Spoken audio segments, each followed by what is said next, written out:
大家好，上集同大家簡單自我介紹。不過講起私家偵探，你腦海會浮現啲咩畫面？係咪西裝骨骨揸住杯紅酒幫啲富豪做嘢，定係喺啲豪宅外面偷拍揭發豪門恩怨？我明睇得電影多，好容易覺得呢行離地到爆，好似只係有錢人嘅專利。但實情係點？我哋每日接到嘅委託，十居其九都係嚟自好似你同我咁嘅普通人。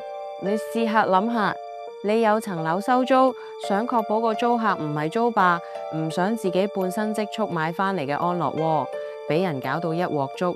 你有個失聯咗好耐嘅親戚或者舊朋友，想揾翻佢出嚟，唔係為咗錢，只係想了咗件心事。你準備同人合夥做生意，但硬係覺得對方嘅背景有啲嘢唔對路，自己又唔知去邊度查起。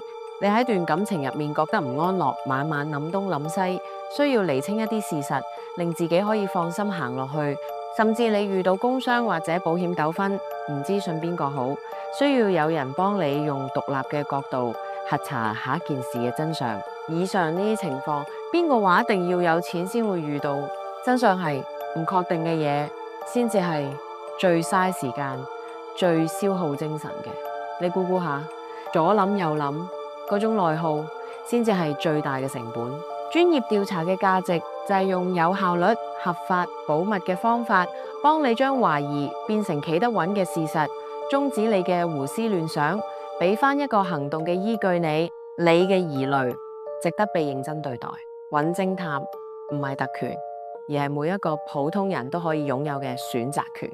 如果你心入面有條刺，想有人傾下，歡迎私信我哋，所有對話絕對保密。